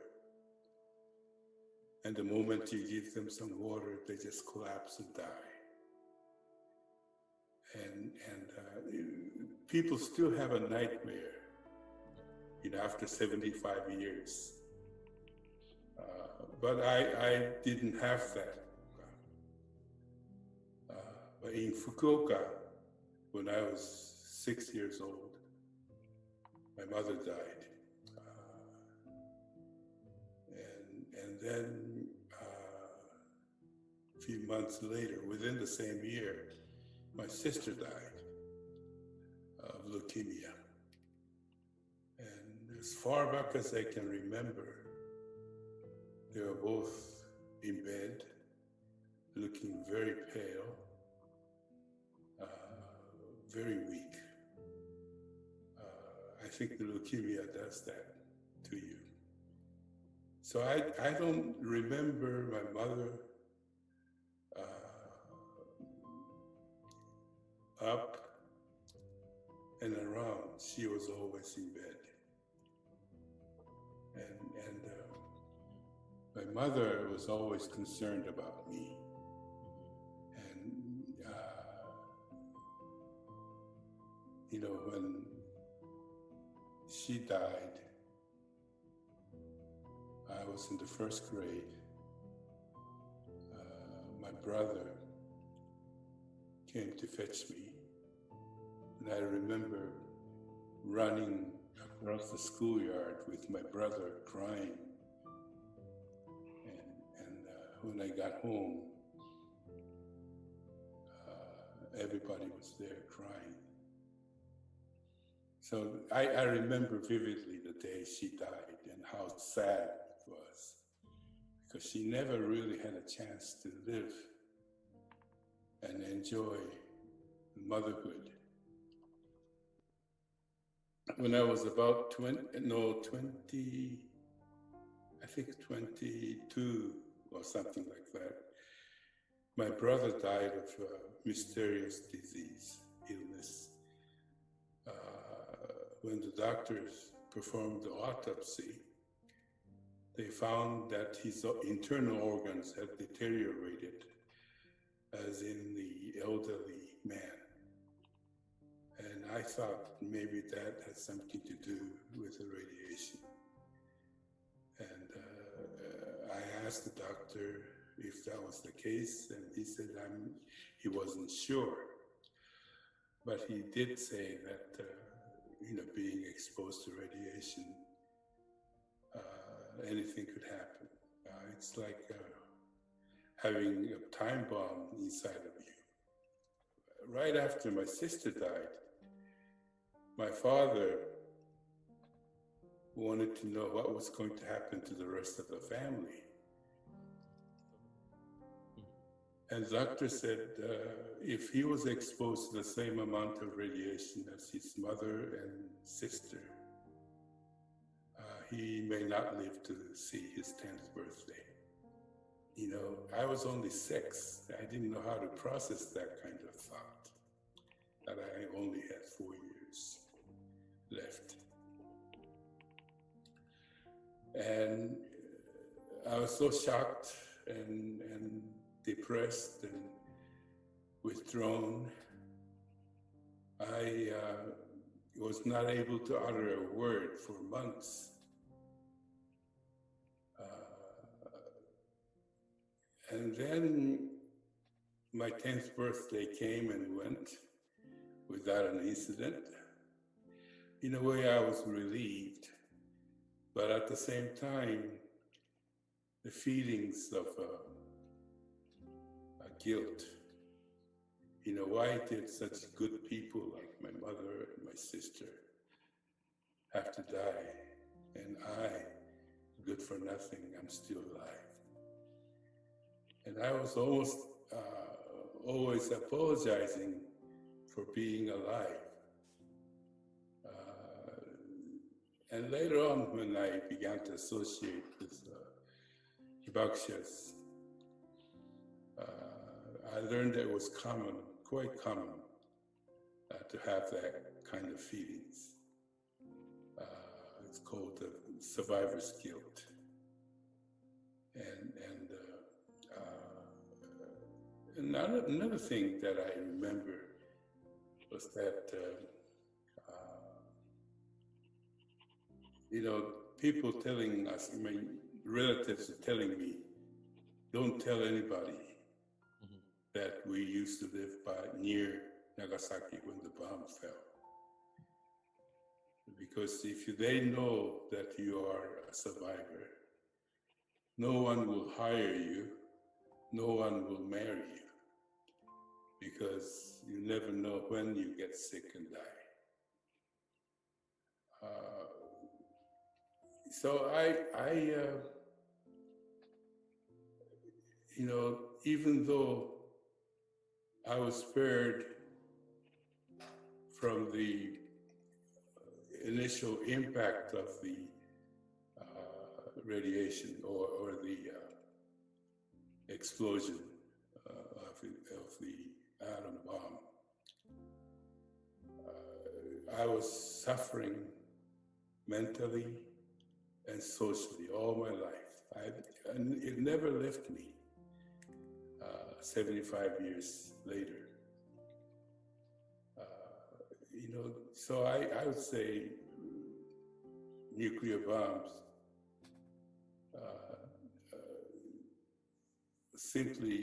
don't simply kill you, but make you suffer all life. It's the fact that they all felt that those who died immediately after the bombing were the lucky ones, because they were spared of the long sufferings, pains, and nightmares, and so forth. And every time I catch a cold or something, I always felt that this is the end of my line and ready to go.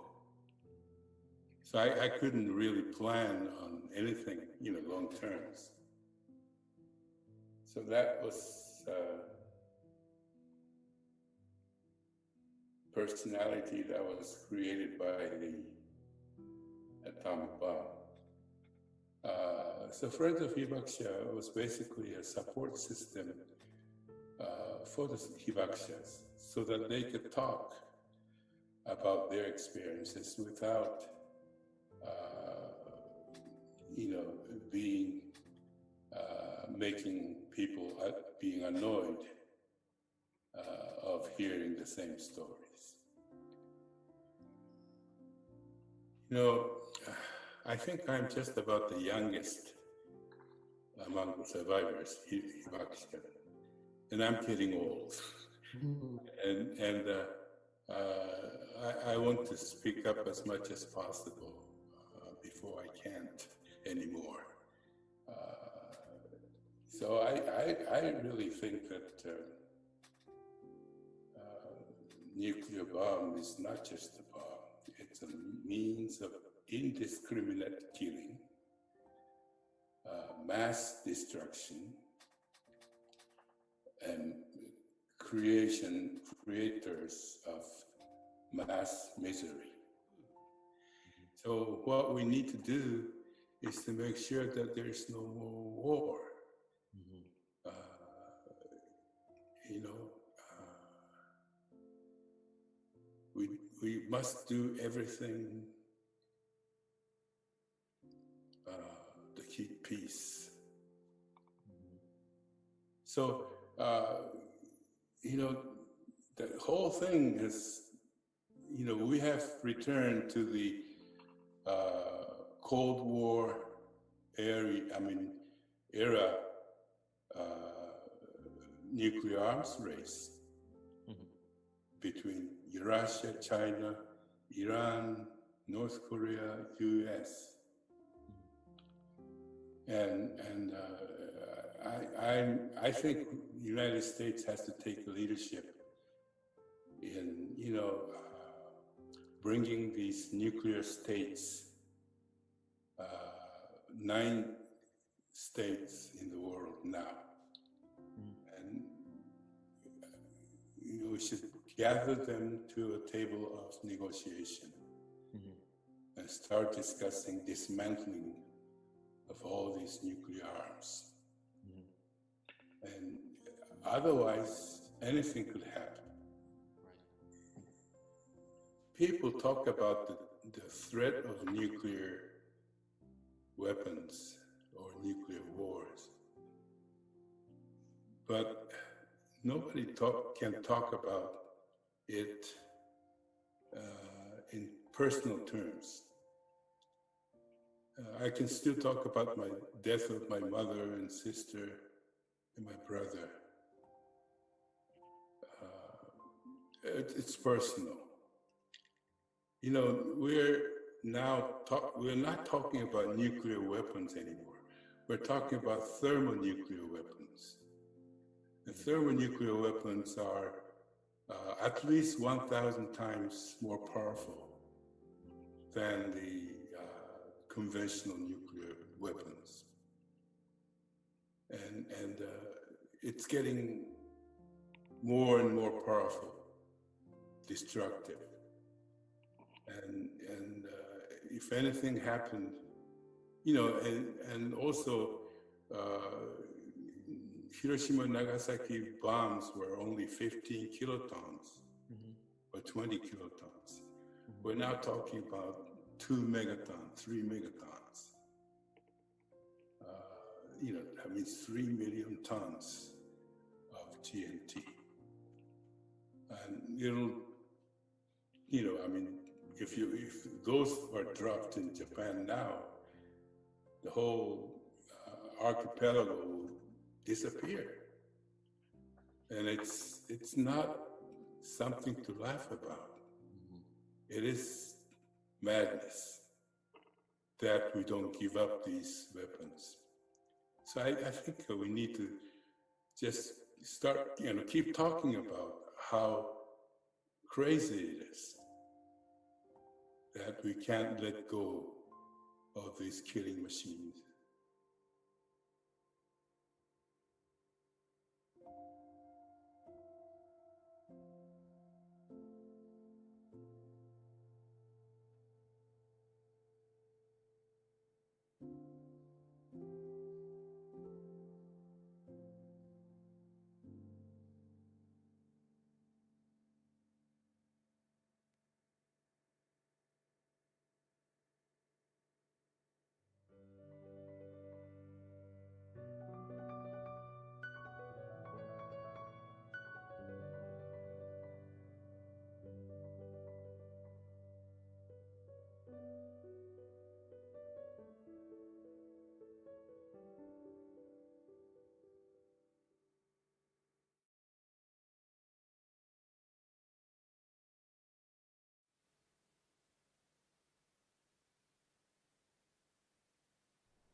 Okay, hold on, sorry.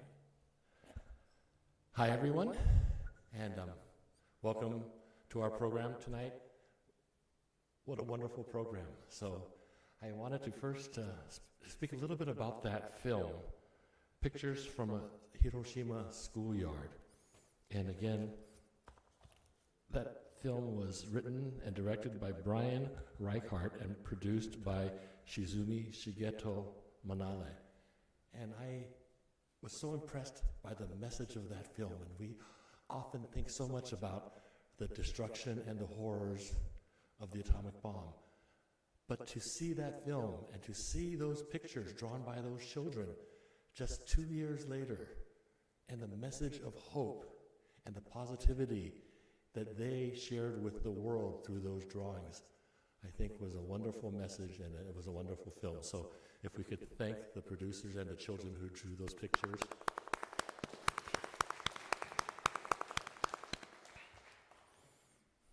And then the 3 film clips that were shown here with Seiko Fujimoto, Jack Daidiki, and Reverend Nobuaki Hanaoka.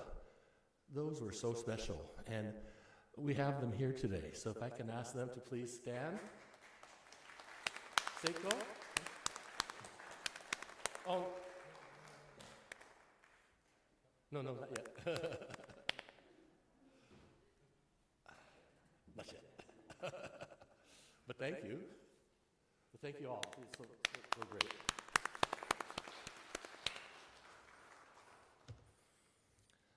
My name is Alan Matsui, and I'm a sensei here at the Konko Church of San Francisco.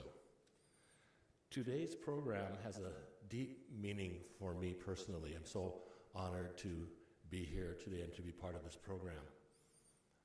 My mother was a Hibakusha, the late Mrs. Fumiko Kimura Matsui. And she shared with me how after the bombing, she woke up in a schoolyard.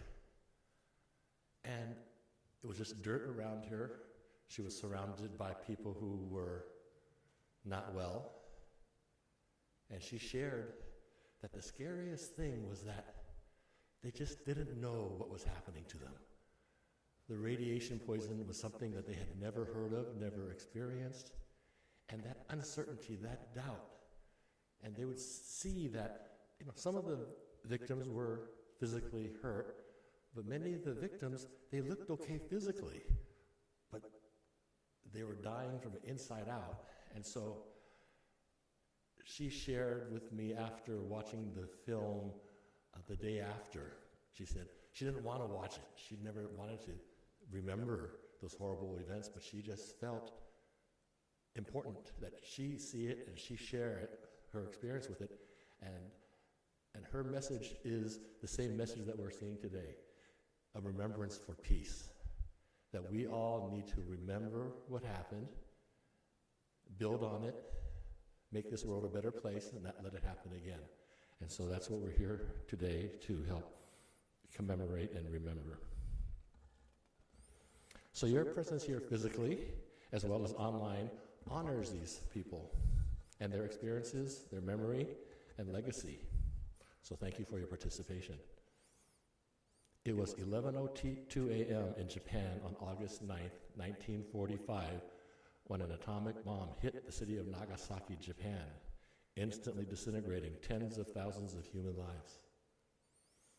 Today's program is a time for somber reflection, but also an opportunity to convey the urgent message for peace in the face of continuing conflicts. So we'd like to start off today's program with an interfaith ceremony to remember the victims of the atomic bombings. This ceremony will be led by the Japanese American Religious Federation of San Francisco. We'll start with a brief opening message by Reverend Elaine Donlin.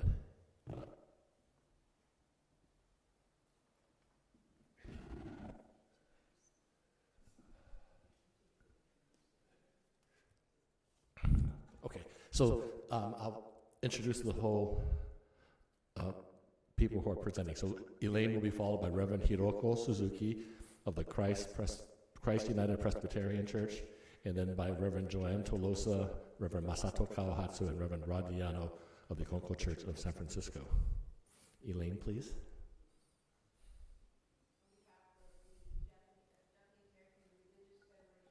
An interfaith consortium of religious traditions here in the Japantown area, we come together to remember, to never forget, and to work toward the cessation of nuclear war.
place to awaken us to the immeasurable light of wisdom that transforms the darkness of ignorance to enlightenment, suffering to joy, conflicts to peace, complaints to gratitude.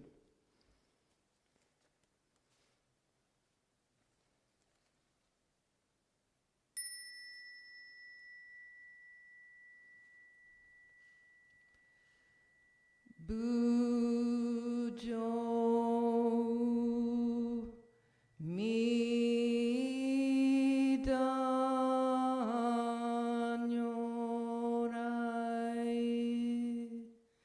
nyudo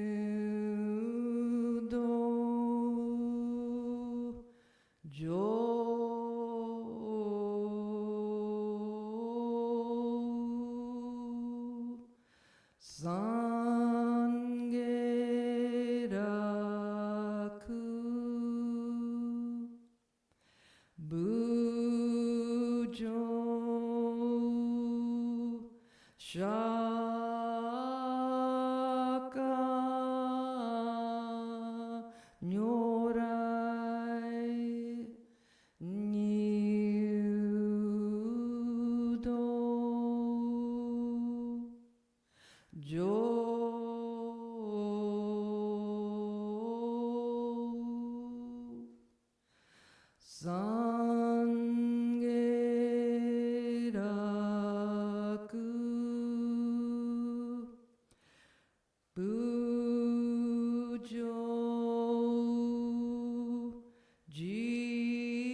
May peace prevail. Namo Amida Butsu. Namo Amida Butsu. Namo Amida Butsu.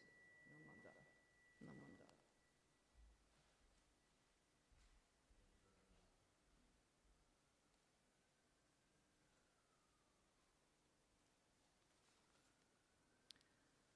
I'm honored to be here, to be part of this important event.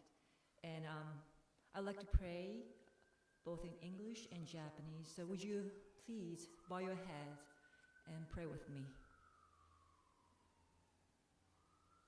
愛と恵みの神様、今年もこのようにして各廃絶に向けて改めて私たち一人一人が果たすべき責任について考え、その責任を果たす決意を新たにする機会を与えられましたことを心から感謝いたします。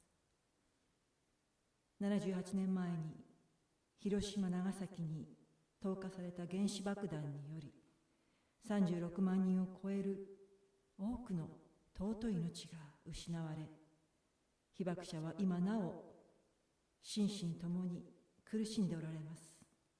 神様、どうか核を保有することによって安全と平和がもたらされるという思い違いから私たちを解放してください。核廃絶のために私たちにできることは何かをもう一度教えてください。そしてあなたが示してくださったことを実行するための一歩を踏み出すことができるように助けてください。平和の神様、私たちを用いてあなたの平和をこの地にもたらしてください。自分と異なる考えの人々に対し、あなたの愛と忍耐を持って接することができるよう助けてください。あなたが創造された人類という家族の一員として、平和をもたらすために私たちが互いに信頼し、協力し、助け合っていくことができますように助け導いてください。あなたの望まれる正義と平和、許しと和解、喜びと希望に満ちた世界をもたらすために、神様どうか私たちを用いてください。そのために日々私たちに知恵と勇気と力を与え、あなたが望まれるものとなれますよう変え続けてください。God of love and grace, we give you thanks for this opportunity to reflect again on our responsibilities for nuclear abolition and renew our resolve. 78 years ago, over 360,000 people died when 2 atomic bombs dropped on Hiroshima and Nagasaki. The survivors are still suffering physically, mentally, psychologically till today. Oh God, deliver us from the false sense of nuclear security. Show us again what we can and should do to eliminate nuclear in our world, and help us to take a first step to actually do what you desire us to do. God of peace, we ask that you would bring peace into our world by using us. Help us to deal with those who are different from us with your love and patience. You created all humanity.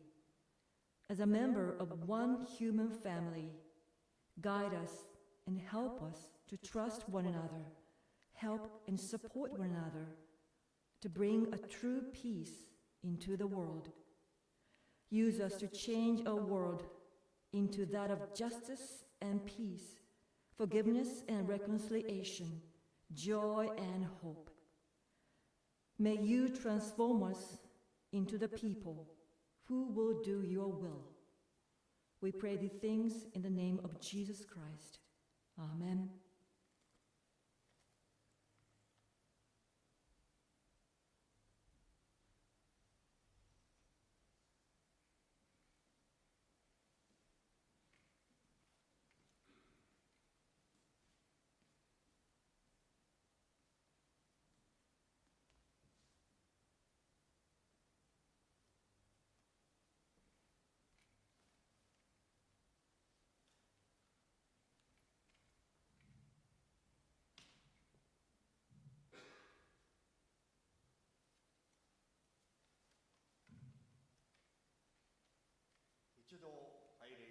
Solemn greetings.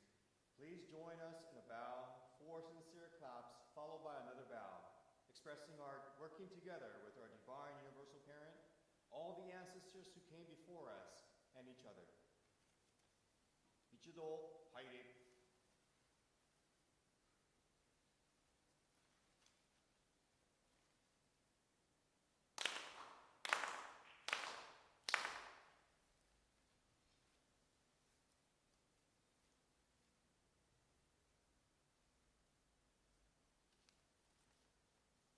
Onusa Gyoji, purification rite.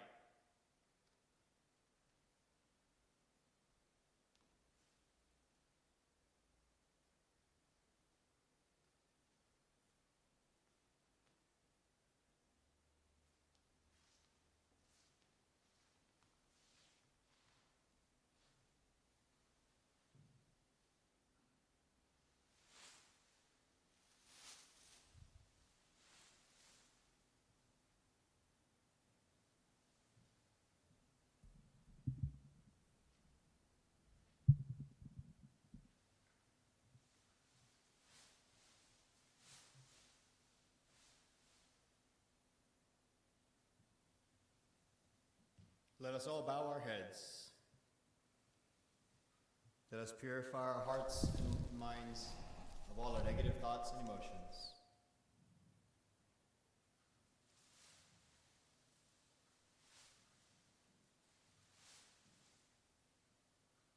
Thank you. Let us wholeheartedly feel Kami-sama's blessings.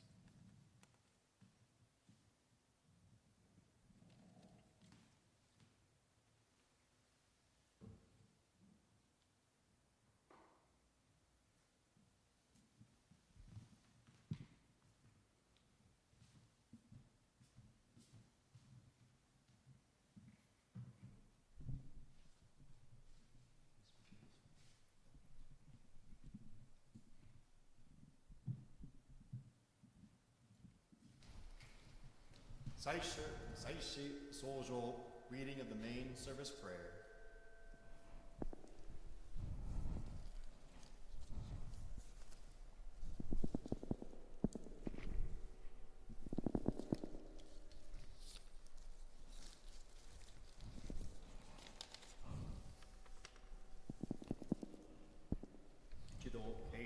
Let us all bow our heads in prayer.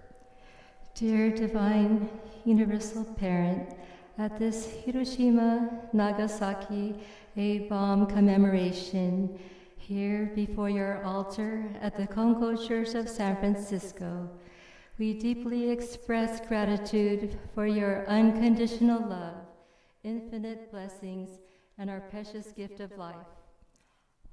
All of us gathered here in person and afar offer our hearts in prayer as we remember all the lives lost August 6th and 9th, 78 years ago, who were exposed to the radiation, died shortly thereafter, or experienced lifelong ailments that may also have seriously affected the well-being of their descendants and generations to come.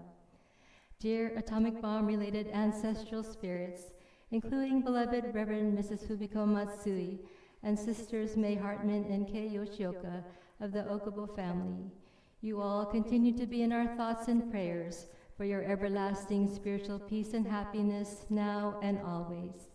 You will be remembered eternally. We find ourselves repeating history again with more precarious relationships between nations and hanging over us the threat of nuclear war to devastate and possibly annihilate our dear planet Earth and all people residing throughout the world. Let us all awaken to and learn from these irreversible mistakes that can destroy the earth, humanity, and all living things. Divine Universal Parent Kami and ancestral spirits, please continue to protect us, guide us, and enrich us. May we never lose the way of faith. Let us hand it down to all generations, sincerely help one another, and choose to live in a world of peace, cooperation, and harmony. Let us reflect your love and caring as one people, hearts one with you. Tenchi kai no kami-sama, Hibakusha no mitama no kami-sama, arigatou gozaimasu. Osewari natte orimasu. Sekai no heiwa to gomeifuku o inotte orimasu. Arigatou. Now, as you were.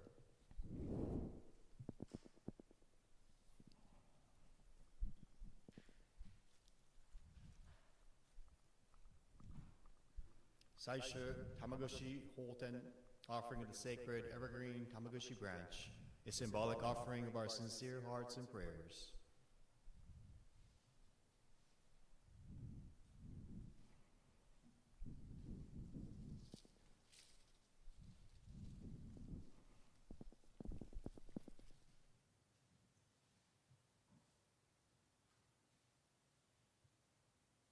Ichido tomoni haire. Let us clap our hands 4 times together.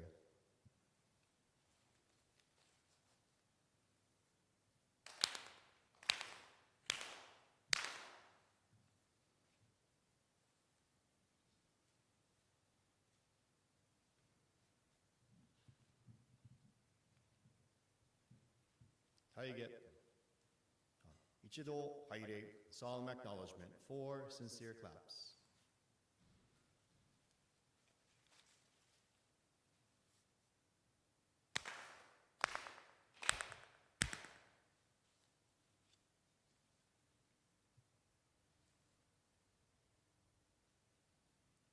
Taige, recessional.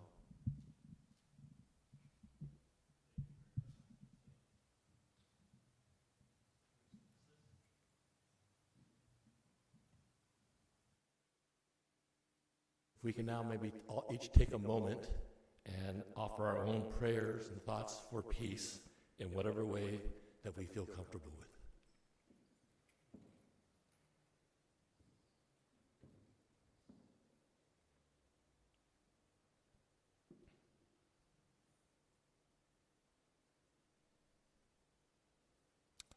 Thank you.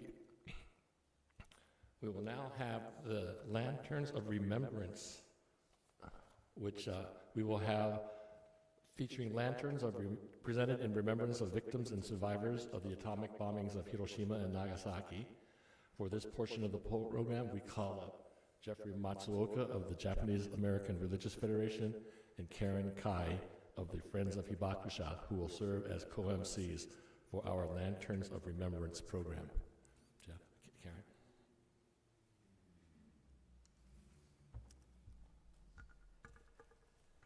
Thank you, Reverend Allen. Good evening, everyone. In some regions in Japan, and in some areas here in the United States, paper lanterns, or toto, are cast down the river or body of water with the names of those who have passed away or with a message to the departed. While we do not have the luxury of a body of water tonight to utilize, this year we present a Lanterns of Remembrance ceremony to reflect upon the struggles on the Hibakusha and to honor their memory. To lead off this special Lanterns of Remembrance ceremony, we have 3 local Hibakusha, or atomic bomb survivors, who will present lanterns in memories of their friends or loved ones. Joining them will be descendants or representatives of Hibakusha who will present lanterns of remembrance for their dearly departed relatives.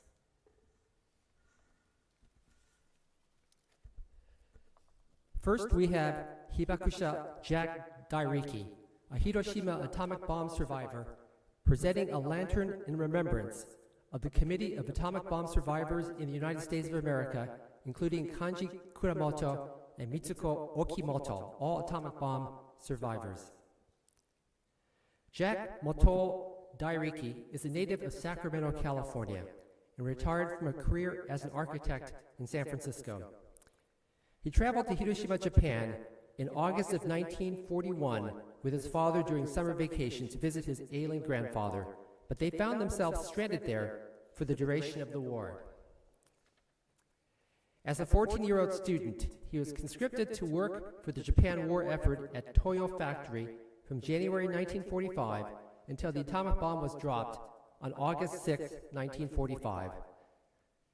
On that fateful day, because of the bombing raids, his commute was delayed by 15 minutes, which ultimately saved his life.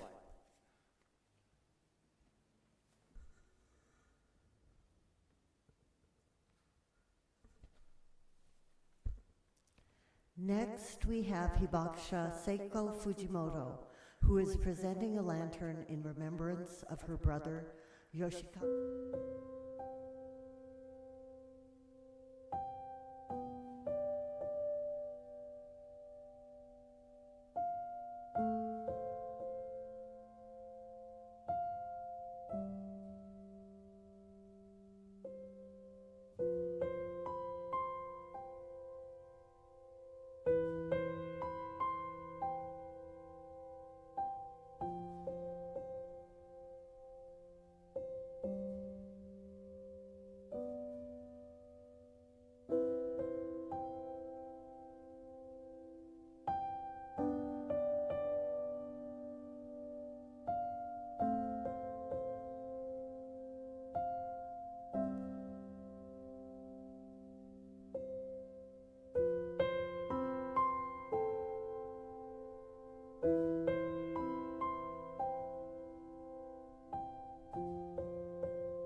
Next, we have Jack Dairiki, a Hibakusha from Hiroshima, presenting a lantern of remembrance for all victims and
and larger in midair. And when it touched the ground, it incinerated everything in its way, including innocent men, women, and children. Many of them instantly vaporized, and those who survived it were severely burned and dehydrated. Water, give me water. Give me water, please.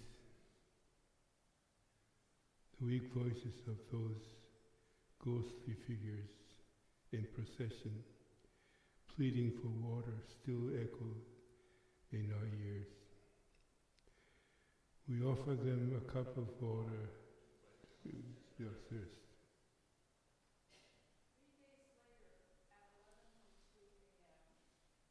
Another atomic bomb was dropped on Nagasaki. The fireball ignited the fire of hell throughout the city. Water, give me water. Please give me some water. I am burning, pleaded the faint voices of the ghostly figures. How can we forget their voices? Offer them a cup of water to ease their pains.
We now invite the clergy of or the lay representatives of each congregation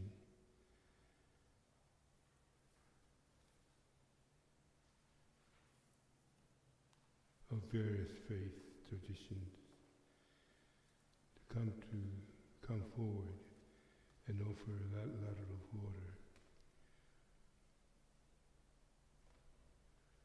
on behalf of us all.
On behalf of the Nichi Foundation, Friends of Hibakusha, Japanese American Religious Federation of San Francisco, we thank you for joining us for this truly memorable 78th anniversary commemoration of the atomic bombings, our first hybrid event.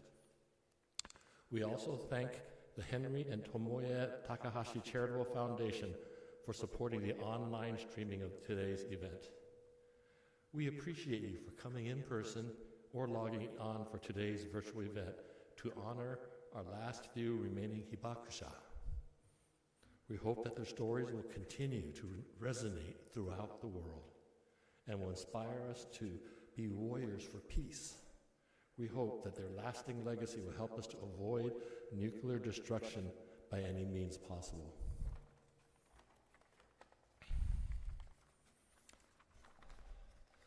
But to do so, it is up to all of us, to each of us, and perhaps my fellow descendants of the Hibakusha, to carry their voices for peace throughout the coming generations. At a time when there's so much instability,